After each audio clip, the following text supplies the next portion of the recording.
Le 31 octobre 1517, Martin Luther, alors professeur d'écriture sainte à l'université de Wittenberg en Allemagne, s'élève fermement contre la pratique des indulgences et la croyance au purgatoire en éditant ses 95 thèses. Il est sommé par le pape de se rétracter. C'est le début de la Réforme. Depuis le XIe siècle déjà, et puis surtout au XVe siècle évidemment, tout le monde parle de réformer l'Église. On veut la réformer, dans sa tête et dans ses membres. Je crois que si Luther veut réformer, c'est d'abord réformer l'Église parce qu'elle croit mal.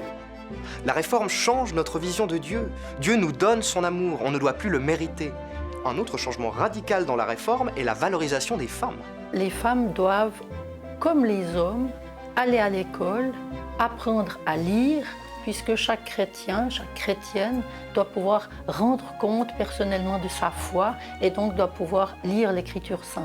On va aussi valoriser le rôle des femmes comme mères de famille ou comme épouses, parce qu'on est conscient que ce sont les femmes qui vont aussi transmettre les valeurs chrétiennes à leurs enfants. Les réformateurs vont être obligés de se marier. Viret n'a aucune envie de se marier. Ce sont ses amis qui vont lui chercher une femme. Et le couple pastoral va en quelque sorte se mettre un peu en vitrine, se mettre en évidence. Ça sera le cas tout à fait avec Luther et Katharina, pour montrer aux gens comment c'est une vraie famille chrétienne. En Suisse, Viret, en plus d'être réticent au mariage, l'insolent va bousculer la Réforme depuis Neuchâtel avec un autre pasteur, Pierre Marcourt. Il crée le drame avec la publication du placard de 1534. L'un des 2 seuls exemplaires de cette affiche se trouve à la bibliothèque publique et universitaire de Neuchâtel.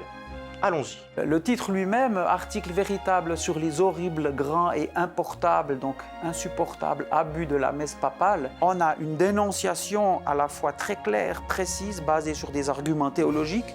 Donc au fond, là, la preuve est apportée que la messe n'a pas de fondement et qu'elle est une aberration et qu'il faut amener une réforme profonde dans la manière de gérer l'institution religieuse. Ce document est publié et puis il va donc pas être affiché à Neuchâtel, mais être diffusé dans un grand nombre de villes françaises, Paris mais pas seulement. Et donc cela a déclenché une vague de persécution qui coûtera très cher aux réformés.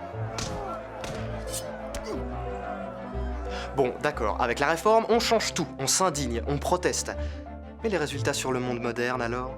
On doit à la Réforme d'avoir diffusé des Bibles dans les langues que parlent les gens, parce qu'il est important de comprendre que Dieu s'adresse à nous dans notre langue.